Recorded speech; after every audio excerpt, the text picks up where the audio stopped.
నమస్తే, welcome to Suman TV.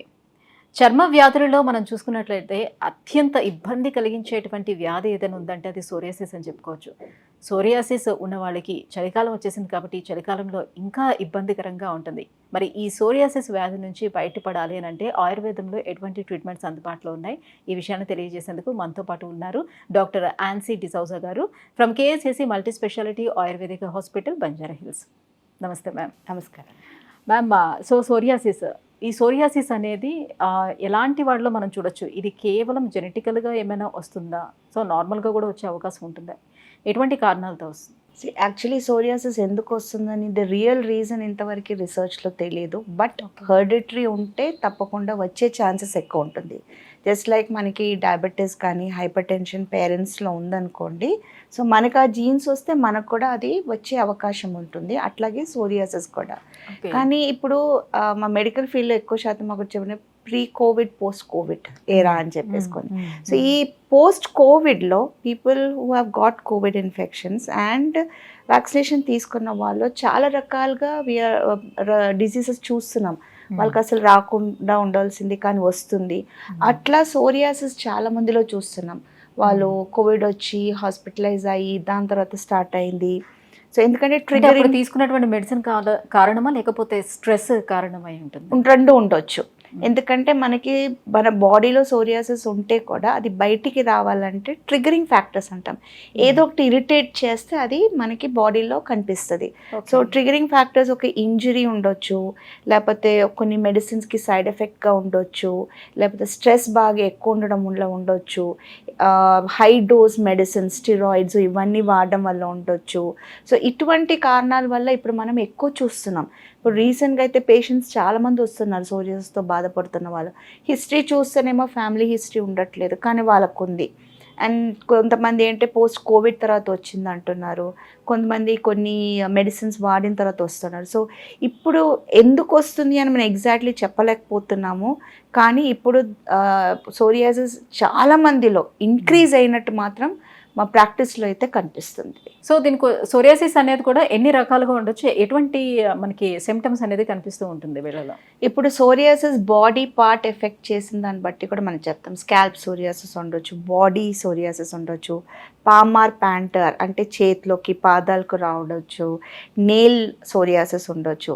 అదే type of psoriasis లాగా గట్టేజ్ సోరియాసిస్ అని అట్లా డిఫరెంట్ రకాలుగా సోరియాసిస్ వస్తూ ఉంటుంది. అంటే ఇందులో ఏది బాగా ఎక్కువగా ఇబ్బందిని క్రియేట్ చేస్తుంది? ఇది స్కేలీ సోరియాసిస్ అనేది ఏదైతే ఎక్కువ పొట్టు రాలిపోతూ ఉంటుందో అటువంటి సోరియాసిస్ అనేది మనం ఎక్కువ చూస్తాం. అండ్ ఇది ఎక్కువ చూసేది ఏంటంటే సుండ్రులాగా స్టార్ట్ అవుతుంది. చాలా మందికి ఏంటంటే తల్లో సుండ్రులాగా వస్తుంది. అండ్ ఇది సుండ్రే కదా షాంపూస్ వాడడము, లేకపోతే ఏదో మార్కెట్లో చూసి తీసుకొని వాడడం, నెగ్లెక్ట్ చేసుకోవడం, అట్లా చేసేసరికి ఏమవుతుందంటే అది మెల్లగా ఇట్లా ప్యాచెస్ లాగా ఫోర్ హెడ్ మీద, చెవు లోపల అట్లా వచ్చి మెల్లమెల్లగా బాడీలోకి స్ప్రెడ్ అవ్వడం అనేది చూస్తాం. కొంతమంది డైరెక్ట్గా హ్యాండ్ అండ్ లెగ్ ఇక్కడ చేతుల్లో పాదాల్లో స్కిన్ క్రాక్ అయిపోతుంది, కట్ అయిపోతుంది అనమాట. సో ఇది నాకుటి మామూలుగా అందరు చాలా మందిలో మనం ఏం చూస్తాం అంటే హీల్స్లో పాదాల్లో వెనకాల క్రాక్ అవుతుంటే అది కామన్ ఇష్యూ అనుకుంటాము. కానీ అది చాలా మందికి అది సోరియాసిస్ ఉన్నప్పుడు కూడా అట్లా అవుతుంది.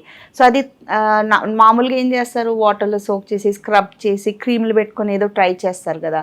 అట్లా చేసిన తర్వాత కూడా తగ్గనప్పుడు సివియరిటీ బాగా ఎక్కువైనప్పుడు డాక్టర్ దగ్గరికి వెళ్ళినప్పుడు డాక్టర్ డయాగ్నోస్ చేసి అమ్మా ఇది సింపుల్ కాదు, ఇది సోరియాసిస్ అని చెప్పేసి తెలుస్తూ ఉంటుంది.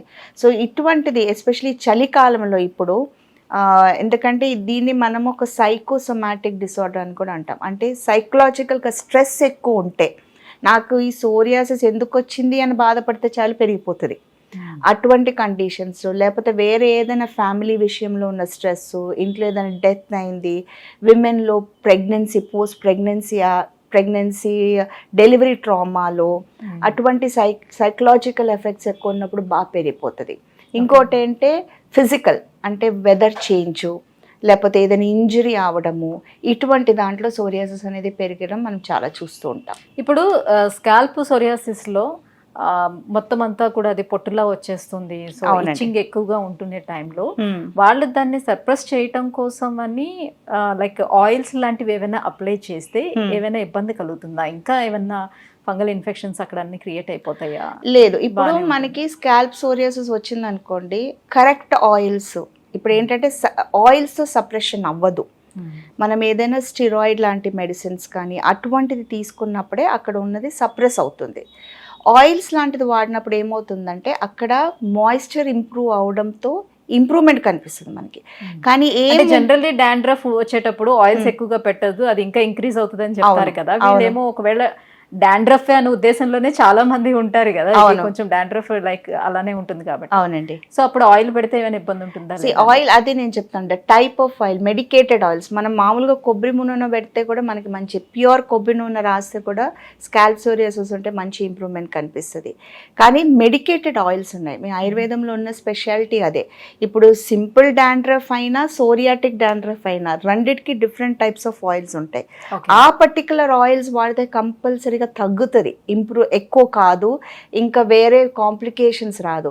ఆ ఆయిల్స్ వాడి మసాజ్ చేయడం వల్ల ఏమవుతుందంటే దాంట్లో ఉన్న మెడిసిన్స్, హెర్బ్స్ ఏదైతే ఉందో స్కాల్ప్లోకి బాగా అబ్జర్వ్ అయిపోయి అది హీలింగ్ ప్రాసెస్ అనేది స్టార్ట్ అవుతుంది. సో ఎప్పుడైనా మనకి సోరియాసిస్ ఉన్నా డాండ్రఫ్ ఉన్నా మార్కెట్లో చూసింది ఏదో ఒకటి తీసుకొని వాడడం బదులు ఒక డాక్టర్ని సంప్రదించింది, ఎస్పెషలీ ఒక ట్రైన్డ్ మంచి ఆయుర్వేదిక్ డాక్టర్ని సంప్రదిస్తే దానికి ఆ ప్రాబ్లం బట్టి ఉన్న ఆయిల్స్, మెడికేటెడ్ ఆయిల్స్ వాడితే కంపల్సరీ మంచిగా తగ్గుతుంది, మంచి ఇంప్రూవ్మెంట్ కూడా వస్తుంది. కానీ చాలా మందిలో ఉన్నటువంటి భావన ఏంటంటే సోరియాసిస్ అనేది వచ్చిందని అంటే తగ్గడం చాలా చాలా కష్టం, ఇయర్స్ టుగెదర్ టైం పడుతుంది, తగ్గినా కూడా మళ్ళీ ఏదో ఒక టైంలో మళ్ళీ రికవర్ అవుతూ ఉంటుంది అని చెప్తూ ఉంటారు. నిజమేనా? అసలు కంప్లీట్గా ఆయుర్వేదంతో అయితే తగ్గించుకునే అవకాశం ఎంతవరకు ఉంటుంది? ఇప్పుడు మేము ఇంతవరకు ట్రీట్మెంట్ చేస్తున్న పేషెంట్స్లో వాళ్ళకి తగ్గిన తర్వాత మళ్ళీ రావడం అనేది మనం చూడలేదు. పేషెంట్స్ వచ్చినప్పుడు మేము ఫస్ట్ ఎక్స్ప్లెయిన్ చేస్తాం, వాళ్ళకి కౌన్సిల్ చేస్తాం అనమాట. సో ట్రీట్మెంట్ చేసేటప్పుడు ఎస్పెషలీ వాళ్ళు ఇంగ్లీష్ అలోపతి మందులు ఎక్కువ వాడారు అనుకోండి, బయట కనిపించేది చాలా తక్కువ ఉంటుంది, ఇంటర్నల్ బాడీలో ఎక్కువ ఉంటుంది. సో ఆయుర్వేదిక్ ట్రీట్మెంట్ ఏంటంటే లోపల ఉన్నది బయటకు తీసుకొని కంప్లీట్గా క్యూర్ చేయడం అనేది. సో దాంట్లో ఏమవుతుంటే కొంతమంది ట్రీట్మెంట్ స్టార్ట్ చేసేటప్పుడు ఇనీషియల్గానే బాగా పెరిగిపోతుంది, మళ్ళీ మెల్లగా తగ్గుతుంది. కొంతమందికి ఏంటంటే ఎక్కువ అవుతుంది, మళ్ళీ తగ్గుతుంది, కొన్ని నెలల తర్వాత మళ్ళీ వస్తుంది, మళ్ళీ మనం ట్రీట్మెంట్ తీసుకుంటే మళ్ళీ తగ్గుతాయి. అట్లా పీక్స్ అండ్ డౌన్స్ అనమాట. అట్లా ఉంటుంది, బాడీలో ఉన్నది మొత్తం బయటకు వచ్చి పోయేదాకా అప్ అండ్ డౌన్ అవుతుంది. కొంతమందికి తగ్గి అట్లాగే వెళ్ళిపోతుంది. So this depends on chronicity, అంటే ఎన్నాళ్ళ నుంచి వాళ్ళు బాధపడుతున్నారు, ఏమేమి మందులు వాడారు, ఎంత సివియరిటీ అయింది, దాన్ని బట్టి ఇది ఉంటుంది. సో పేషెంట్ డాక్టర్ దగ్గరకు వచ్చినప్పుడు వాళ్ళని కన్సల్ట్ చేసి వాళ్ళ హిస్టరీ తీసుకొని మాకు చెప్పడం అనేది కుదురుతుంది. సో స్పెషల్లీ చలికాలం వచ్చిందంటే చాలా ఇబ్బంది పడుతూ ఉంటారు వీళ్ళు చెప్తారు. సో చలికాలంలో ఎలాంటి కేర్ తీసుకోవాల్సి ఉంటుంది? ఇప్పుడు సోరియాసిస్ వచ్చిందనుకోండి, ట్రీట్మెంట్ తీసుకోకుండా వదలకూడదు, కంపల్సరీ ట్రీట్మెంట్ తీసుకోవాలి. తీసుకుంటే బాధ అనేది ఉండదు.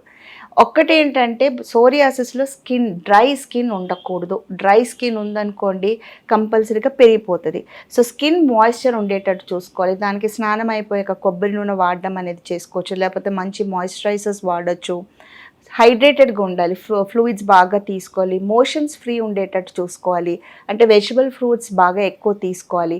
ఇవి కేర్ తీసుకుంటే స్కిన్ డ్రై లేకపోతే ఈ ప్రాబ్లం అనేది బాగా సివియర్ అవడము, బాగా పగులు రావడం అనేది మనం కంట్రోల్ చేసుకోవచ్చు. సో ఇంపార్టెంట్ డైట్ కూడా చెప్తారా మ్యామ్? అంటే కొన్ని రకాల ఆహార పదార్థాలు తీసుకుంటే ట్రిగర్ అయ్యే ఛాన్సెస్ ఉంటాయని చెప్తూ ఉంటారు. అవును, సోరియాసిస్ ఉన్న వాళ్ళు చింతపండు మొత్తానికి మానేసేయాలి. తర్వాత మిల్క్ అండ్ మిల్క్ ప్రోడక్ట్స్, పాలు, పెరుగు, మజ్జిగ ఆపేసేయాలి. అండ్ ప్రోటీన్ రిచ్ ఫుడ్ తక్కువ చేయాలి. అంటే ఇది ఇప్పుడు కొత్త స్కిన్ వస్తుంది కదండి, కొత్త స్కిన్ వచ్చి తగ్గుతుంది.